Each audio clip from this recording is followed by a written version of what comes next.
this interview, I speak with Dr. Jeffrey Kripal about his new book, How to Think Impossibly. So I'm excited to talk to you today. Yeah, I feel like I'm very much accelerating toward a new phase of my life, and I sense that you are too, in the reading of this book, at least. Well, let's talk about that. That's a good thing to talk about. Okay. I don't want to stop you, Jeff. Sure. Well, I just feel like you know, I'm 60 years old. I'm feeling this tremendous urge, have been for a couple of years, to pull everything together. Everything that I've done over the last 30 to 40 years, and the teachings I've given and the books and the experiences I've had, and to sort of pull it all together into both a kind of final creative offering or series of offerings, but also a final personal push to divinity. I'm entering that forest dweller phase of life in the Hindu tradition. You know, it's my householding, and in my case, that meant entrepreneurial years are Yeah, coming yeah. to an end, and I'm intending to have more and more time for my own practice and study again. So yeah, that's how I see that unfolding. Well, I'm 62, so I knew that. right there with you. We're a little slightly ahead, I guess, in terms of the life cycle. Yes. But what I saw in this book that made me say you seem that way too. So first of all, I want to say congratulations. I love this book. I don't want to say it's your best book because I love most of them. I love them, especially when I'm reading them. So I'm a Yeah, little biased with this one at the moment. But there yeah. were specific things I loved about this book. And the main one being, I felt more than any of your other books, or most of your other books at least, but definitely more than differently than any other book that I remember. This one, you are really presenting your own beliefs and understandings. You know, in a lot of your earlier books, they are more academic in the sense that your beliefs were merged with other people that you were presenting. So it was always a little bit ambiguous what you actually believe. It was always possible that you didn't believe anything. Right. um, you know, I knew that wasn't the case, but you know, I understand that is a kind of academic dance that one plays until one doesn't have to play it anymore. Yeah. We call that ventriloquizing, by the way. Just to tell you a story there, I had once had a graduate student in my office, and he was really upset that he was just thinking whatever he happened to be reading. It was this that you're talking about. And I said to him, I said, well, why are you reading that? And he said, well, I think that's what I think. I'm like, well, there you go. That's You right. you're drawn to authors that you think alike, and but sometimes it is hard to tell, Jeff. But that's not a strategy on my part. That's a real kind of honesty or vulnerability. I really, Right. really don't know sometimes. Well, often enough, I don't know. But what I think I know, I'm happy to say. Well, you say it quite clearly in this book, which, Okay. you know, maybe as you're saying right now, that may be more a reflection of your own growing conviction or understanding of what it is you believe. I mean, I could say the same for myself. Yeah, it's a function of our life cycle too, and where we're at. And I just don't think there's much time left, at least in this little life. So why not say what? And in my students, I teach in a classroom, and they'll always ask me what I think, and of course I just tell them. But I don't say that out loud, as it were, in the books. But I'm happy to talk about it.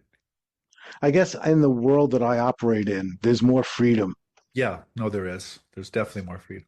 So I don't have to worry so much that there's no one above me to sort of critique my Right, beliefs. right, People either like them or they don't. right. So I loved that about this book, but also, you know, there's so many parallels, and you know, obviously I'm drawn to you because we think so similarly, and there's so many parallels. So I'm excited to talk to you because there's things that I teach that I think I can understand better Uh-huh. through this conversation. First of all, I want to ask you if you are familiar with the telepathy tapes, Yeah, that podcast. very much so. This issue that we're doing on unlocking hidden human potentials was really inspired by the telepathy tapes and the rising popularity. You know, because that is an example of kind of paranormal or impossible thinking Yeah. that's really moved fairly quickly into the mainstream. And what's interesting, just to begin with, in terms of your book in relationship to the telepathy tapes, I feel like one of the things that they're trying to do in that podcast is simply present an overwhelming amount of evidence for this phenomena, which is, you know, I applaud. And I am aware, as you say in your book, that there's a certain way of thinking, a certain scientific way of thinking, in which, first of all, there will never be enough evidence. And second of all, as you said beautifully, I was moved by this statement. You said, any serious researcher, the first thing they realize is that we have plenty of evidence for the reality. There is absolutely no need for more evidence. And I think that's a great place to start because the problem isn't that there's no evidence. The problem is, as you said, and what you said is the function of your work in this book, is what we need is a framework or a theory that can help us put the evidence together in a way that would be palatable, plausible, and understandable. And I would Yeah, love to just start our conversation with that. yeah. Well, do you want to say more about that, or you want me to? Sure. Well, I would love you to say more about it, but I can, you know, what I was getting from the book was that we don't have a way. We only have two ways of understanding Yeah, these kind of paranormal beliefs. We have the way of science and the way of religion. And science means experimenting and gathering proof and evidence and creating a law out of it or a proof out of it. And the other is religion, where you just believe based on faith. And neither of those is really going to be able to pull this all together into an acceptable understanding of the world.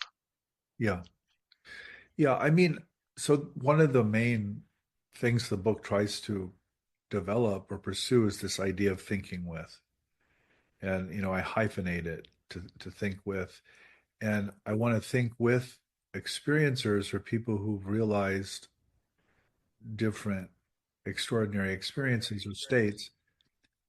My long, I guess it's experience to reuse a word, is that these experiencers don't have a theory or don't have a worldview in general, but they do have a set of powerful events that they're willing to speak out of. And so I think it's the job of the writer or the theorist or the intellectual to walk in and say, okay, so let's use these events or these states, and let's think about a framework or a worldview or an explanatory system in which they can make sense. And I do not think, certainly religion as we use the word today is a kind of believing backwards. It's an affirmation of someone else's altered states. The beauty of it is it has this verticality to it. It has this dimension to it. But the problem with the religions is they tend to be so darn exclusive. They Mm. tend to like close in on these communities or traditions or nation states or peoples.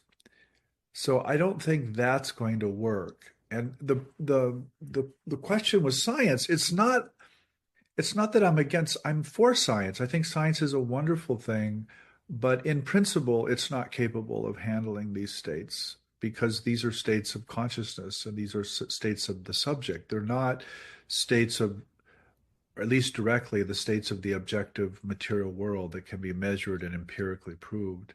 And so whenever someone asks for empirical proof of these phenomena, I just roll my eyes. I'm just like, well, you're just asking science to prove science. I mean, you're just going around and around like a hamster in a wheel. And I'm like, can't we break out of that? Can't we start to ask different questions and come up with different worldviews that certainly embrace those scientific discoveries and technologies, but are not limited to them? And I think what we've done, Jeff, is we've taken off the table these experiences. They're not true. They're hallucinatory, or they're dreamlike, or they're whatever they are. They're functions of mental pathology or psychedelics or whatever they are. Whatever easy explanation people use, I don't think it actually works. I know it doesn't work, but we don't have a worldview or a culture to slot these things into to explain them. So my argument in this book is that, look, let's just leave them on the table and let's think with them, with the hyphen, and let's imagine a new world out of these states, because I think that's what they're about ultimately. Yes, and I know you're familiar with this, but I always loved that William James always felt that we should the phenomena that occur on the fringes that are they're the most interesting and the most important ones because they're already showing us that we don't understand everything. They're showing us the avenues where we can grow the most. Not only, I mean, this is where I really differ with the religious traditions and some of the contemplative traditions. They want to shove this off to the side and say, don't look at this. Don't pay any attention here. And I'm like, but they're trying to talk. The Mhm. These states are trying to communicate with us, and if we don't listen, we're not going to push forward, as it were. We're just going to be stuck in our same worldview, whether it's a religious worldview or a scientific or secular one. And I just think that's a terrible mistake. And it's not that listening means believing, Jeff. It's not that the phenomenon is always presenting itself truthfully. or Mhm. act, I don't think it is, actually. I think deception is coded right into the phenomenon. But that's part of the phenomenon. So let's hear that too. But it's interesting the point you're just making, which is that both science and religion, in different ways, push these off the table. Yeah. I guess religion will allow for a certain either kind of unusual revelatory experience or certainly some historical ones, but Right. not generally. They're generally kind of shunned. Well, certainly in the tradition I grew up with, the miraculous or the marvelous is fine as long as it follows the teachings of the tradition. It has to stay in these guardrails or these handrails, as it were. I'm like, well, but it doesn't. It doesn't honor your freaking guardrails. Just stop it. And and then, of course, what happens is you just call demonic something that doesn't fit inside your little guardrail. And I'm like, but it's not. It's just it's not in your it's not in your on your road. I get that, but that doesn't mean it's from demons. My gosh, my gosh. Mm. So another thing, in terms of creating this theoretical framework for this, I learned something in this book that I've now adopted it, which is I have come to realize that I am a dual aspect monist. Are you familiar with the? I mean, I always have been a dual aspect monist. Just nobody ever told me that's what it was Well, until now. yeah, it's a very Western philosophical way of talking. Yeah. But I mean, Did you? that's non-dualism too. I mean, it's Yeah. non-dualism, I mean, Well, yes, it's non-dualism in a more creative sense yeah, than some non-dualist traditions would be, because the difference is, and this is where I feel like you and I are in perfect sync. In some traditional non-dualist traditions, oneness is real and everything else is an illusion. And in this dual aspect monism, the things that emerge from the oneness are still real. They're not unreal, but they are creatively manifest. They're right. manifest with us. Are you familiar with the philosophy of Charles Sanders Peirce? Yes, I'm familiar, but I don't know it. I certainly don't know it well. Well, I now realize that he's a dual aspect monist, although he probably didn't have that term in the 1890s.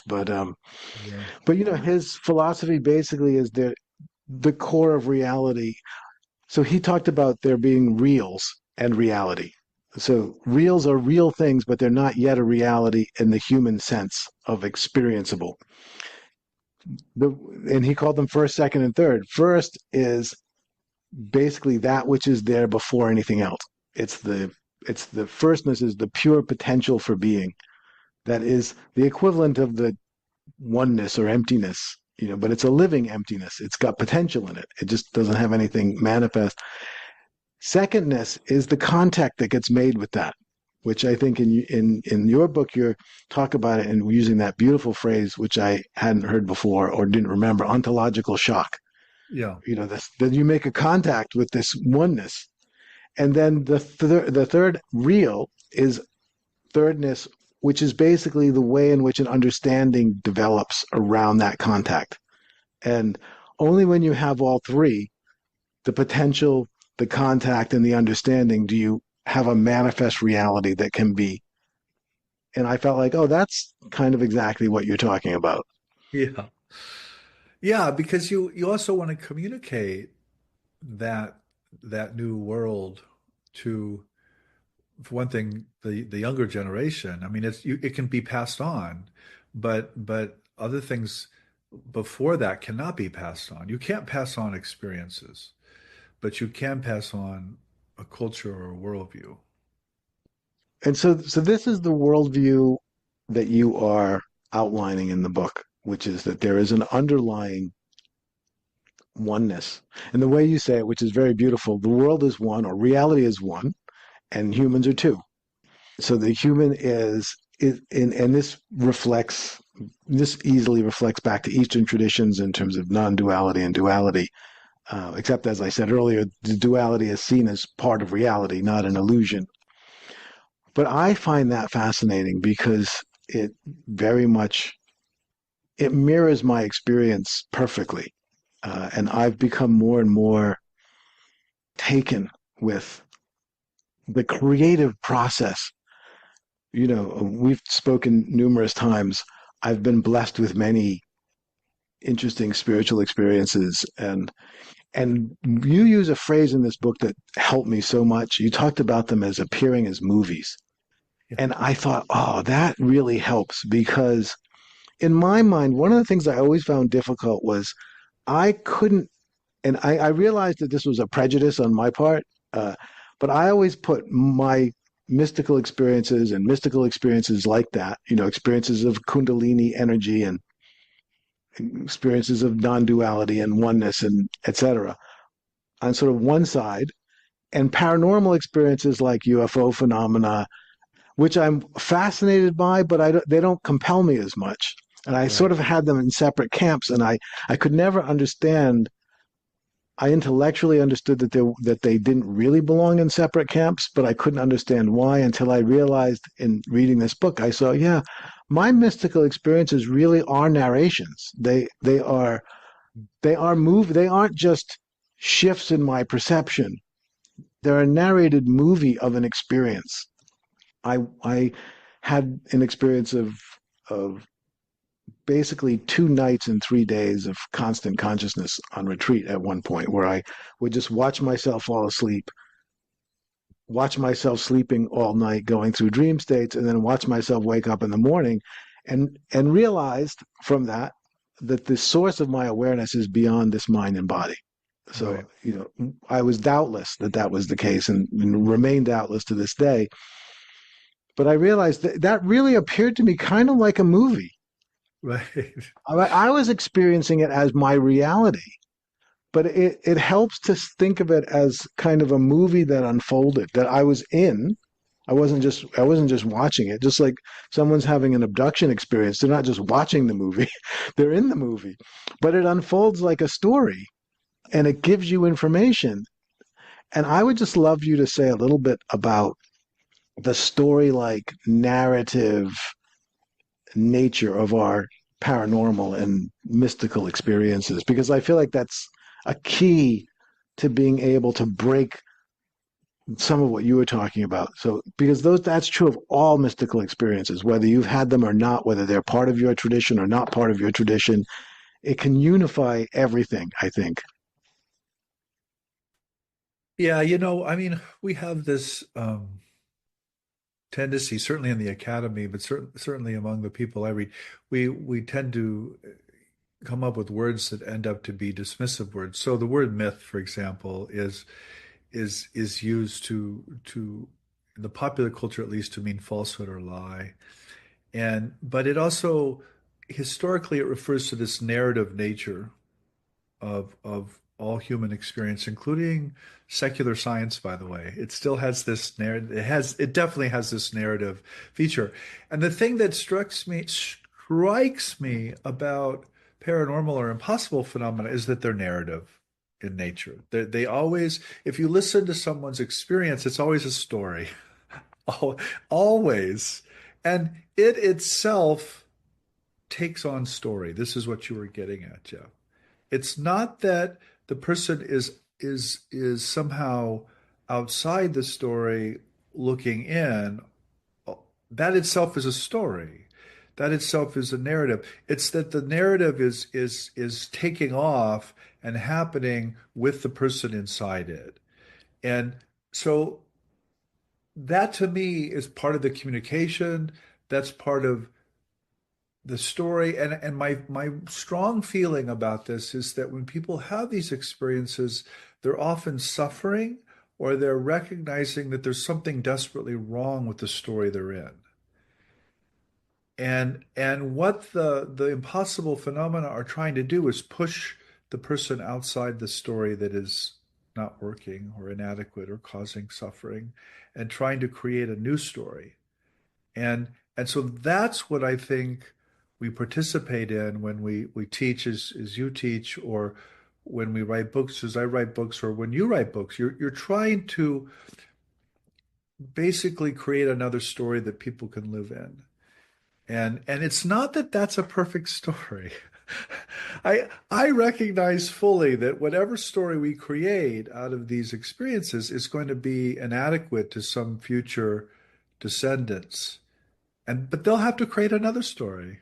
Like, go for it. Create another story. But recognize that we're always living in some kind of story until we do have these experiences that I think that are outside narrative or outside story, but we tend not to emphasize those because of the story we're in, Right.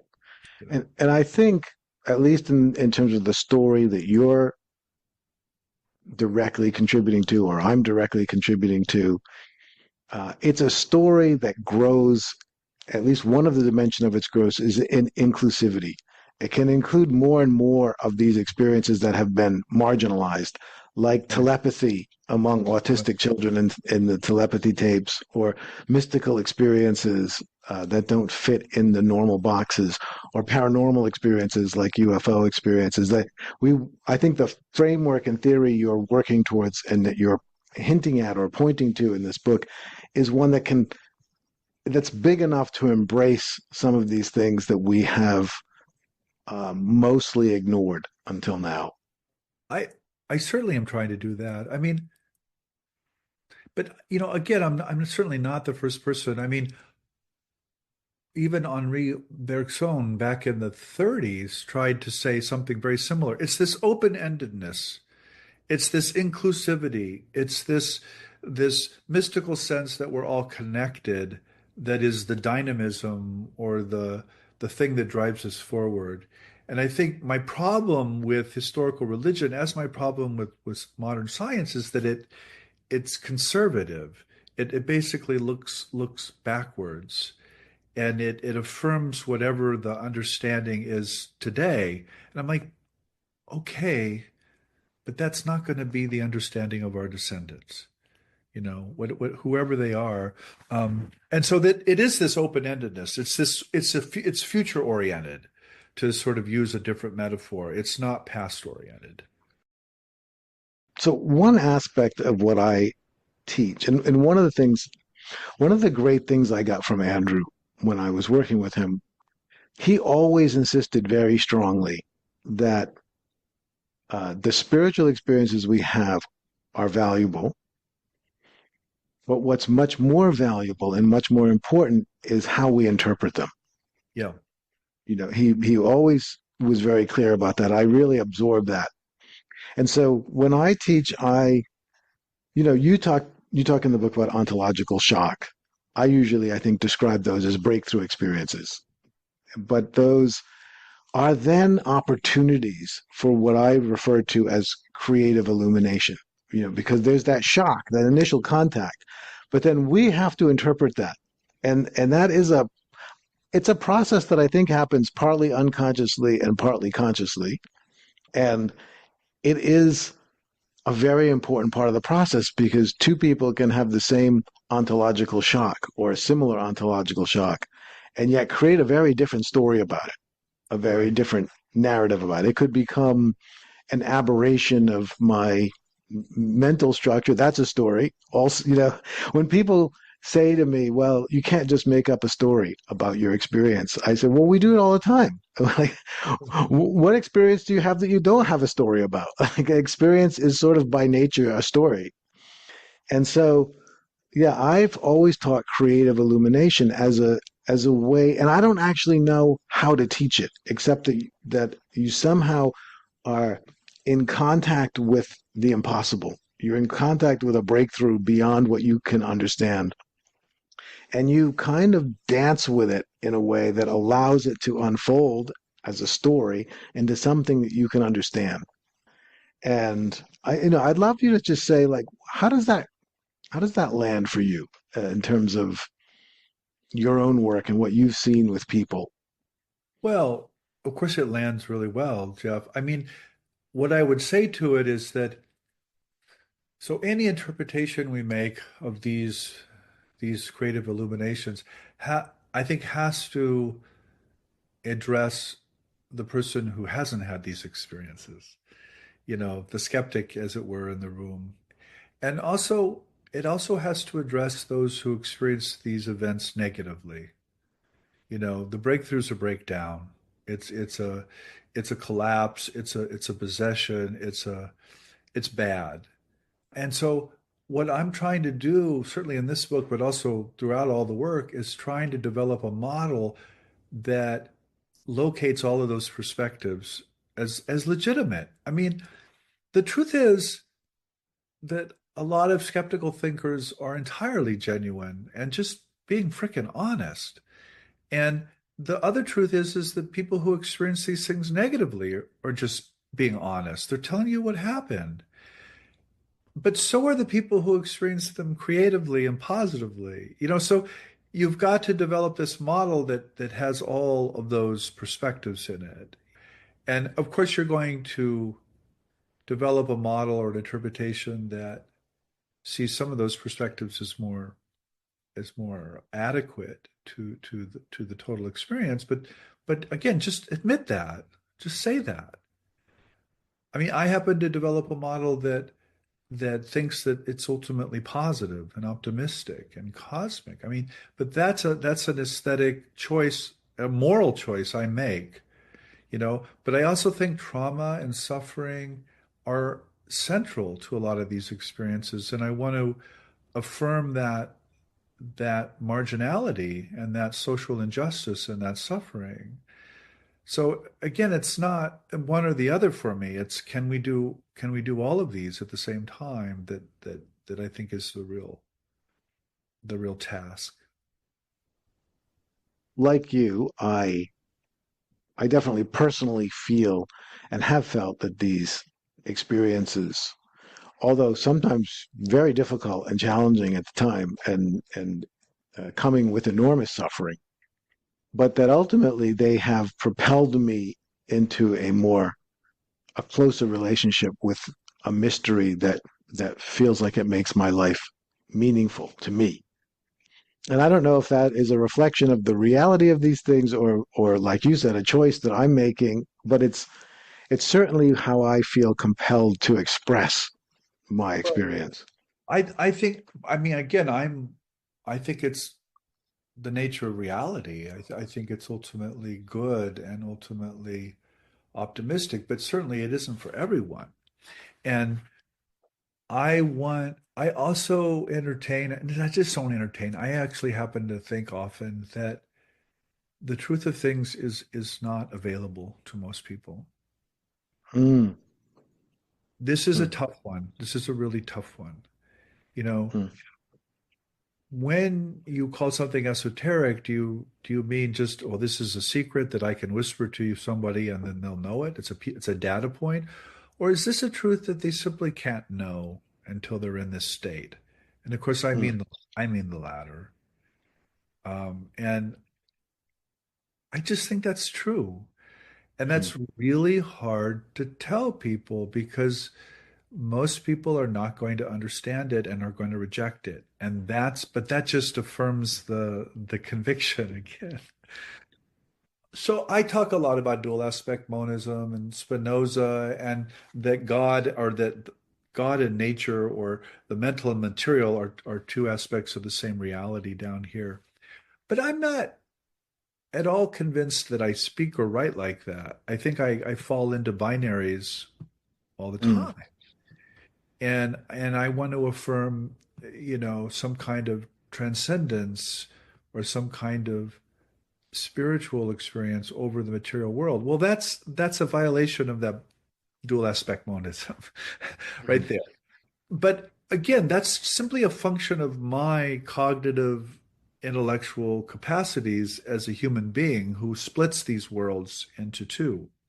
I mean, that's what human beings do. And this deeper unity, I think, we also occasionally have these experiences, but they're really you can't literally think or language out of them because they're not dualistic. And so mm, this gets us into this quandary again, or this paradox that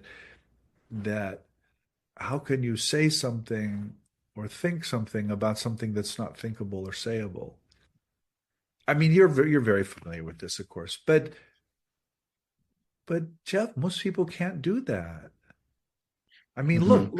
look at us. Look at you. Look at me. I mean, how many people take your courses or read my books? Not many. And of those, how many people really grok them or understand? Not many, you know? And do I? Not usually, by the way. No. Um, when people say they disagree with me, I'm like, yeah, so do I. I mean, so Mhm. it's a joke, but it's also true. It's like, but that's the point again. And what's interesting about this, I mean, there's a lot of things interesting about it. I'm in the position where, especially now at this point in my quote unquote career, I'm mostly talking to people who do have these experiences. I Yeah, don't, yeah, yeah. You're talking to you're teaching at a singing to the university choir. that, yes, I don't have much of a cross section of the of people. I have people who are drawn to work with me because they've had experiences more or less like mine. Correct. Um, Correct. and that that has it has its pros for me because that's who I feel like with that particular circle I can move forward with them, and I like that. Also I find it much more difficult to do what you're talking about, which is to speak to people who don't, because you don't want to just not speak to those people, right? You don't want to not speak to people who don't have the experience, but you need to speak with them very differently than you do when you're preaching to the choir. Well, and also, please remember, I spend my professional life talking to 18 and 19-year-olds who Right. who have not had these experiences in general, not at all. And we're just constantly reinventing the wheel. They keep saying things that we said 40 years ago. And I'm like, or 200 years ago, or Mm-hmm. 500. I mean, come on. I mean, and the first cultural memory of most of my students now is from about 2010. I mean, just think about that. Think about that for like 2 seconds, you know? And it's not that our cultural memories are very old either. I mean, so what? We can remember something from 69 or 70 or whatever, however far back you want to go. I'm like, so what? I mean, that's just like nothing, you know? And so this, this, this feature of human culture and memory and generativity is really important, I think.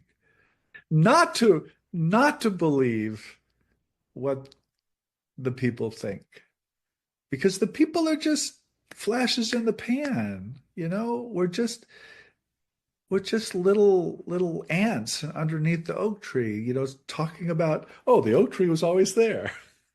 Right. No, it wasn't. Sorry, it was not always there. And guess what? It won't be there in a little bit too. So, but the ants don't know that. Right. Right. Absolutely. That's amazing. That's awesome. So the book is called How to Think Impossibly, and you really lay out how to think impossibly in 5 steps, which I loved, by the way. And what that made me think about, and you may be familiar with this, but I've often talked to people about engaging in wormhole inquiries, which is kind of a variation of impossible thinking, I guess. But the way I hold that, and I would love you to come to sort of respond to that in comparison to the ways in which you are advocating people think impossibly. But I've basically told people to a take a position that feels impossible or feels weird. My favorite one of those is the classic, could this experience I'm having right now be a dream? So that would be one example. Another example that I like to use with people is go outside and sit in front of something and look at it and look at the thoughts that arise in relationship to that thing. Even though you normally think that that's you thinking about the thing, is it possible that thing is communicating to you? That you're actually hearing these thoughts more than you're thinking them. And so the idea is you take any impossible possibility and you don't just try to adopt it, but you just sit in the space where you can see that both possibilities are possible, that the current way that you've been trained to see things is certainly possible and it fits all your the data points of your experience. But this other possibility is also possible. And it also fits the data points of view. It is possible that this is a dream, that this is more like a dream. It is possible that the tree is talking to me rather than I'm thinking about it. And don't try to jump to one side or the other, but just to rest in the place in between where you're holding two different opposing understandings of reality that both fit your experience, and you're just in the place of not knowing in between, which I think in many ways is what part of, at least, of what you are pointing to in terms of thinking impossibly. Yeah, I mean, first of all, how to think impossibly, that was coined by my editor. Um, Oh, yeah, he told me to write the book with that title. Now it comes out of course, the essays and my thought, but I then wrote the book around that, and because I thought it is a great title, How to Think it is a Impossibly. good title. Yeah, um, but How to Think Impossibly really comes down to not assuming the full truth of one's worldview, and I don't care what that worldview is. This is the key point. One of the things I often tell my graduate students is that you have no business comparing religions until you've lost at least two worlds. And they look at me like, what do you mean? And I say, well, if you haven't lost any world, you still think the one you were born into is adequate. And it's not. It doesn't, it answers some questions, but it leaves occluded or off the table others. And if you've lost that world, the chances are very high you've just jumped into another. It's probably secular scientism, by the way. It's probably some form of modernity or materialism. And that worldview keeps certain things off the table too. Now, once you've lost that world, the chances are high you're not going to jump into a third worldview because you're going to say to yourself, "Oh, wait a minute. maybe the problem is the worldviews and not the world. And that's really what How to Think Impossibly comes down to. It's the realization that impossibility is a function of my worldview. It's actually not a function of reality. That's why I use all of these outrageous examples in the book is I want to shake people up and say, look, these are outrageous for a reason. And they're outrageous to kick you out of your worldview, whatever it is. I don't care what it is. So, impossible thinking is how not to think your thoughts, not believe your beliefs, and step out of yourself and think about the world and other people in ways that are no longer bound to the way you were languaged or socialized or and by the way, other people are just as bound. I'm not romanticizing other cultures or other people here. They're they're languaged and socialized into other worldviews, which are not adequate either. And so there's this is pulling back, from identification, as it were, with any of these worldviews, which I think is hard for people because it goes against, I think, a lot of our contemporary moralities. So I think in terms of the official interview, I will end with that. That was amazing. There's one last thing I want us to express personally, besides my unending appreciation for your work and the influence you have. I was saying earlier, I'm entering a new phase. Part of that new phase is I am becoming obsessed with writing fiction. Now, I've been writing novels since 2015 when I read Richard Rorty's book on irony, contingency, and solidarity, where he said fiction was really a much better way to communicate ideas. And I thought, oh, and so I started writing some novels, and I've enjoyed writing them. Almost nobody reads them, except a few friends of mine. But I recently did something fascinating that turned out to be fascinating. I uploaded all my novels into Chat GPT and asked to have them. I wanted to find out what the underlying spiritual mythos was. And he really looked through all my novels and pulled something out, which was, not surprisingly, exactly what I teach, but with a very different language. And I love, for instance, Philip K. Dick. I'm obsessed with Philip K. Dick. I have been since I was a teenager. And I'm having the experience that he had or claimed to have, which is realizing that there's much more in my novels than I realized when I wrote them. And so I've been really busy trying to think through what was trying to express itself in my novel writing is a very spontaneous. I'm very spontaneous when I write fiction. I don't think about it. I just flow. And I sometimes will see that I'm thinking the story is going to go one way and it goes another way. So I'm very not in control in a certain way. So yeah, I'm really just I feel like there's something different, something deeper than I was aware of that found a way to communicate itself to me in fiction. And I'm now wanting to plumb that and bring that forward. So that's just a fun, I don't know, that's just my excitement of the moment is around a deeper discovery of something that maybe has been wanting to be communicated through me beyond Well, what I was aware of. I mean, that's what I'm writing about now, Jeff, is that nature of fiction. And, a book you might really enjoy, it's called Fourth Wall Phantoms. The subtitle is something like Reflections on the Paranormal, Fiction Becoming Fact, and something else. But it's essentially this idea that fiction is the way that reality expresses itself, but sometimes it takes on physical form too. And Philip K. Dick, by the way, is discussed in the book because he himself, as you know, really did think that he was writing more than just fiction or more than science. Yes. And when he reread or read back his Valis experience into his previous novels, I mean, this is basically his idea, as you know, that that he was seeing these previous novels leading up to this phallus experience. So, yeah, I mean, So I'm excited about your new book.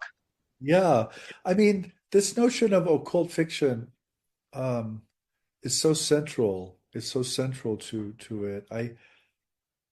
I would definitely look into that, though. There's another book called Fictional Practice.